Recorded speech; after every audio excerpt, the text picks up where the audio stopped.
नमस्कार विद्यार्थी मित्रांनो, समाधान कोकाटेज अकॅडमीमध्ये आपल्या सर्वांचं मनपूर्वक स्वागत. महाराष्ट्रामध्ये आगामी काळात होत असणाऱ्या सरळ सेवेच्या परीक्षेसाठी आता सर्वांसाठी आपल्या आनंदाची गोष्ट म्हणजे कामगार कल्याण आयुक्तालयांच्या ज्या काही जाहिराती आता येऊन आलेल्या आहेत, त्यापैकी सर्वात महत्त्वाच्या जाहिरातीपैकी एक जाहिरात असणारी ती म्हणजे कामगार कल्याण आयुक्तालयांची जाहिरात.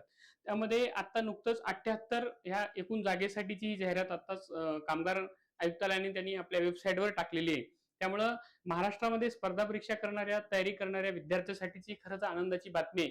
कारण आता हा स्पर्धा परीक्षा करणाऱ्या विद्यार्थ्यांसाठी आणि सरळ सेवेच्या तयारी करणाऱ्या विद्यार्थ्यांसाठीचा खरं तर हा सुवर्ण काळ आहे. कारण मे, जून, जुलै, ऑगस्ट पर्यंत सतत या एक्झाम येणार आहेत. त्यामुळं आपल्या अकॅडमीकडून या सरळ सेवेच्या परीक्षेसाठी एक बिग अनाउन्समेंट आपण या ठिकाणी करत आहोत की येणाऱ्या काही काळामध्ये आपल्याला ही सरळ सेवेची मोठी बॅच आपण या ठिकाणी लॉन्च करणार आहोत. कारण महाराष्ट्रामध्ये सरळ सेवेची तयारी करणाऱ्या अनेक विद्यार्थ्यांसाठी ही मोठी एक आनंदाची मोठी ऑपॉर्च्युनिटी आहे. 78 जागासाठी कामगार आयुक्तालयांची जाहिरात आलेली आहे. त्यामध्ये कोणता अभ्यासक्रम आहे, कोणती पात्रता परीक्षा आहे यांना, की कोणत्या वयोमर्यादामध्ये विद्यार्थी बसले जातात, यांना अभ्यासक्रम इतर सरळ सेवेच्या परीक्षेसारखाच याचा अभ्यासक्रम आहे का, या सर्व गोष्टीची चर्चा आपण या एकाच व्हिडिओमध्ये पाहणार आहोत. त्यामुळे हा व्हिडिओ आपण सर्वांनी शेवटपर्यंत पाहू. तर पहा, आपण अकॅडमीतर्फे समाधान कोकाटे सरांच्या अकॅडमीतर्फे आपण या ठिकाणी बिग अनाउन्समेंट यासाठी करतो कारण काही कालावधीमध्येच खूप मोठ्या प्रमाणामध्ये सरळ सेवेची भरती महाराष्ट्रामध्ये होणार आहे आणि काही सरळ सेवेच्या हे जागा एमपीएससी मार्फत घेणार आहेत. त्यामुळं अनुभवी प्राध्यापकांच्या मार्गदर्शनाखाली ही सरळ सेवेची बॅच येणाऱ्या काही दिवसामध्ये आपल्या अकॅडमीतर्फे लॉन्च होणार आहे. त्यामुळे आपण सतत युट्यूब चॅनल, टेलिग्राम चॅनल यामध्ये आपण सतत भेट द्यावं आणि काही अडचणी आल्या तर आमचा मोबाईल नंबर यावर दिलेला आहे, त्यावर आपण ते संपर्क करावा. त्यानंतर आता ही जाहिरात आहे, तर ही जाहिरातीबद्दलची आपण या ठिकाणी माहिती पाहू. पहा, निरीक्षक, लेखापाल आणि लघु टंकलेखक अशा 3 पदाची ही जाहिरात आलेली आहे. कोणत्या कोणत्या? निरीक्षक, त्यानंतर पुन्हा लेखापाल आणि त्यानंतर लघु टंकलेखक या 3 पदाची जाहिरात आलेली आहे. तर ह्या तिन्ही पदासाठी कोणती पात्रता आहे किंवा कोणतं स्केल असतं त्याला, किती पगार कशी आहे वगैरे, या सर्व गोष्टीची चर्चा आपण एकंदरीत या व्हिडिओमध्ये पाहणार आहोत. पहा, निरीक्षक या पदाच्या एकूण 62 जागा आहेत आणि त्यामध्ये दिलेली आहे जाहिरातीमध्ये की जागा ह्या कमी जास्त प्रमाणात होणार आहेत. त्यामुळे जागा खूप कमी आहेत, त्यामुळे आपण फॉर्म भरायचा का नाही सरळ सेवेचा असं म्हणून आपण ते परीक्षेचा फॉर्म भरण्यासाठी आपण त्यापासून वंचित राहू शकता. पण असं न करता ही जाहिरात जरी आता कमी याची असली तर ती वाढू शकते असं त्यांच्या जाहिरातीमध्ये त्यांनी नमूद केलेलं आहे. त्यामुळे निरीक्षक या पदाचं जे स्केल आहे ते 13 आहे. त्यामुळे 13 नुसार पेमेंट आपल्याला त्यानुसार हे वेतन असणार आहे टोटल.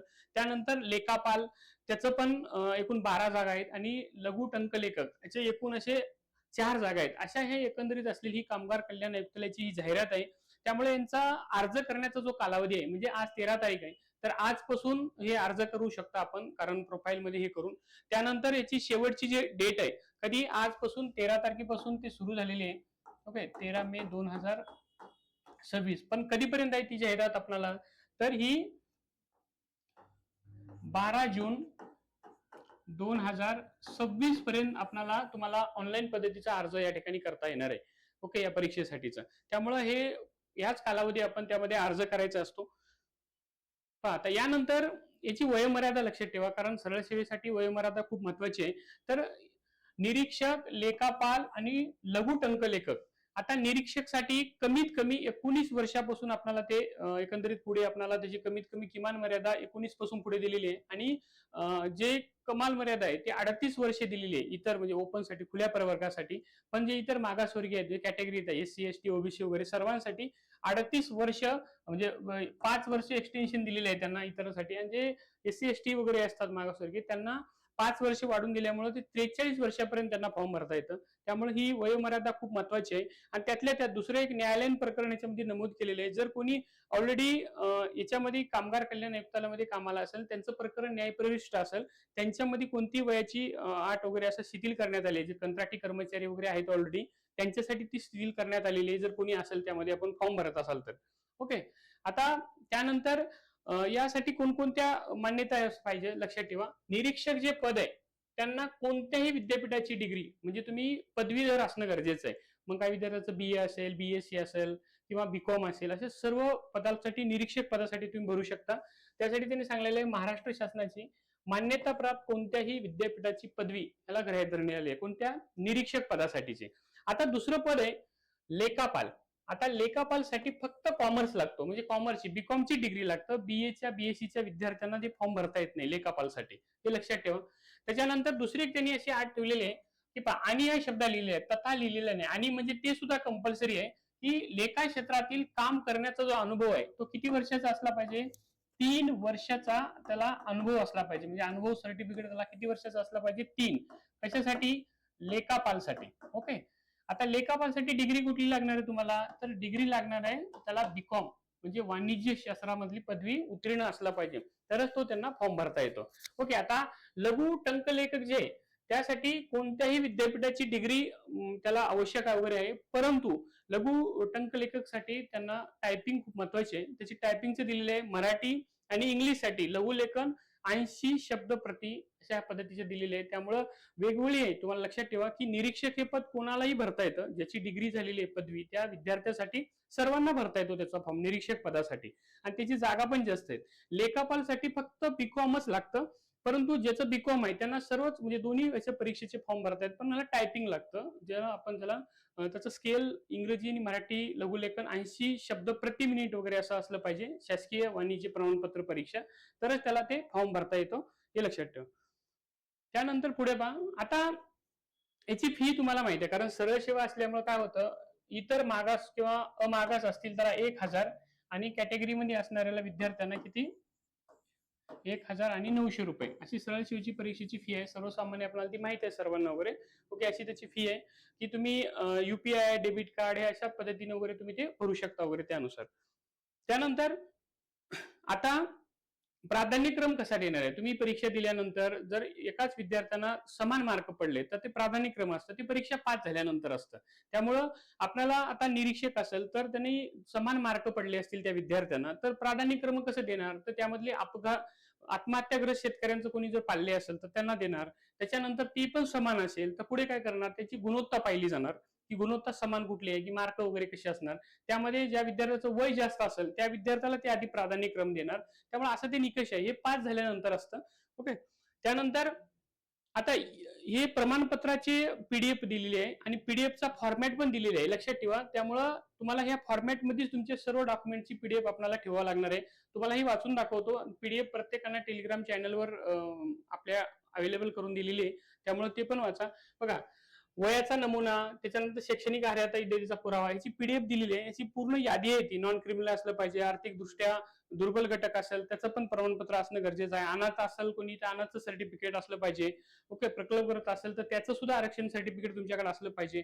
ओके. मराठी भाषेचं ज्ञान असण्याचा पुरावा, लहान कुटुंबाचं प्रतिज्ञापत्र वगैरे ते आपण अपलोड करत असतो बऱ्याच वेळेस सरळ सेवेच्या परीक्षेच्या माध्यमातून. त्यामुळे ते आपल्याला बऱ्याच गोष्टी आपल्याला माहित आहे. कारण इथं लघुलेखनसाठी तिथं दिलेले आहे 80 प्रति शब्द, ते सुद्धा सर्टिफिकेट तुमच्याकडे अपलोड करणं गरजेचं आहे. त्यामुळं आणि मंडळाची नोंदीत माथाडी कामगार किंवा नोंदीत सुरक्षा रक्षक असलेले जे प्रमाणपत्र असेल ते सुद्धा तुम्हाला काय करावं लागणार आहे, ते अपलोड वगैरे करावं लागणार आहे.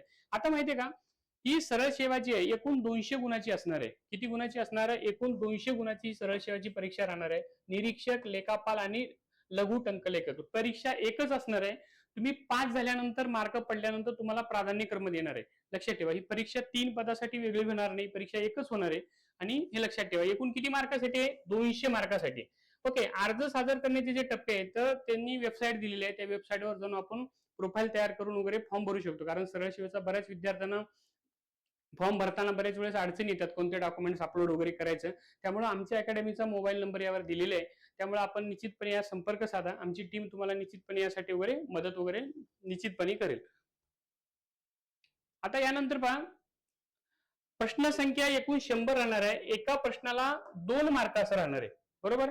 आता ह्याचा दर्जा जे आहे ना ते 10वी-12वीचा नाही, पदवीचा दर्जा राहणार आहे. जी प्रश्न विचारण्याची जी पद्धत आहे ना ती पदवी परीक्षेला जसं विचारलं जातील तशी आहे. माध्यम दोन्ही पण असणार आहे, मराठी आणि इंग्लिश असं दोन्ही पण माध्यम राहणार आहे. कसं? मराठी आणि इंग्लिश अशा दोन्ही माध्यम मध्ये तुम्हाला परीक्षा देता येईल.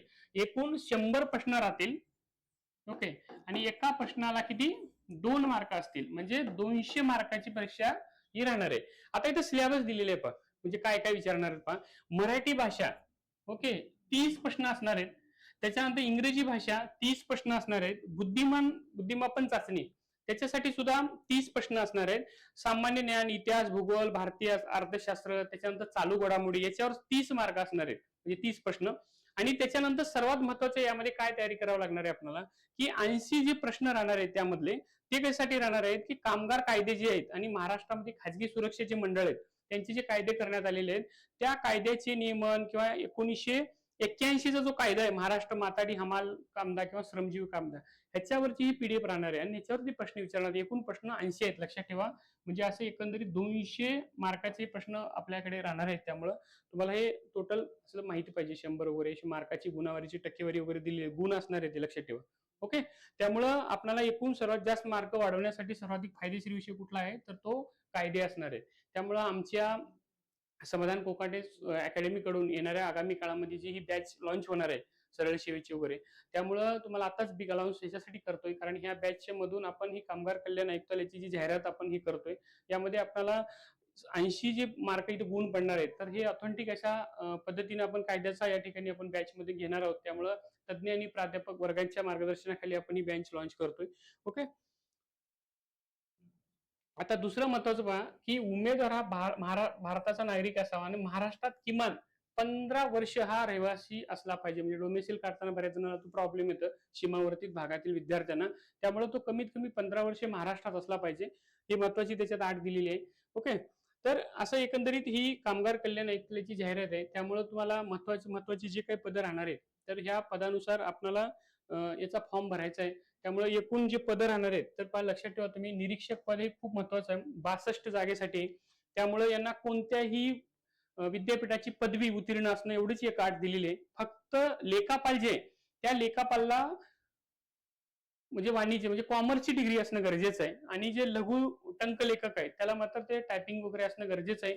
ओके. टायपिंग म्हणजे 30-40 नाही चालणार, 80 असेल म्हणजे स्टेनोग्राफर वगैरे तर तीच चालणार आहे, बाकी नाही चालणार. त्यामुळे निरीक्षक हे पद खूप महत्वाचं आहे कारण त्याचा स्केल जो आहे ना तो स्केल 13 आहे, हे लक्षात ठेवा. म्हणजे सर्वांना सरळ सेवेची तयारी करणारे किंवा स्पर्धा परीक्षेची तयारी करणाऱ्या सर्व विद्यार्थ्यांना एक विनंती आहे, काही निर्णय आपल्या वयानुसार ते घ्यावा लागणार आहेत. त्यामुळे हे पद खूप छोटं आहे किंवा ग्रुप क मधलं येणं सरळ सेवेमधलं येणार आहे. त्यामुळे परीक्षेचा फॉर्म मी कसा भरू, त्यामुळे मी निरीक्षकसाठी फॉर्म भरू का आता, अशा पद्धतीचा आपल्यामध्ये स्वतःचा विचार चेंज करणं गरजेचं आहे. कारण काळानुसार आपल्या हातात काहीतरी राहणं खूप गरजेचं आहे येणाऱ्या आगामी परीक्षेसाठी वगैरे किंवा आपलं येणारं फ्युचर बदलण्यासाठी. कारण S13 स्केल हा खूप मोठा आहे. त्यामुळं आपल्याला स्टेबल होण्यासाठी आणि इतर परीक्षा देण्यासाठी सुद्धा खूप मोठी संधी या ठिकाणी निर्माण झालेली आहे. कारण आता सरळ सेवेचा हा येणारा खूप मोठा, खरं तर आपण उत्सव बनवूया त्या पद्धतीचा हा येणाऱ्या सरळ सेवेच्या मोठ्या परीक्षा महाराष्ट्रामध्ये होणार आहेत. त्यामुळं आपण जे सरळ सेवेची तयारी करताय त्या किंवा येणारी स्पर्धा परीक्षेची तयारी करता त्या सर्व विद्यार्थ्यांना खरं तर एक विनंतीच आहे कारण या परीक्षेचा सर्वांनी फॉर्म भरा, कारण याची तयारी करणं गरजेचं आहे. कारण काय होतं त्याचे हॉल तिकीट जे असतात ना ते डेटच्या अगोदर आपल्याला परीक्षेच्या अगोदर 3 दिवस अगोदर आपल्या प्रोफाईलमध्ये किंवा SMS द्वारे ते उपलब्ध वगैरे होणार आहेत.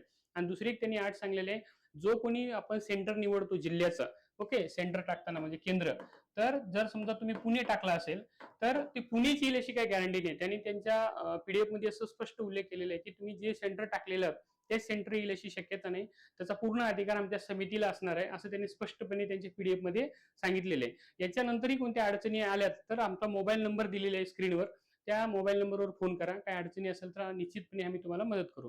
पुन्हा अशाच एका व्हिडिओच्या माध्यमातून भेटू. तोपर्यंत नमस्कार.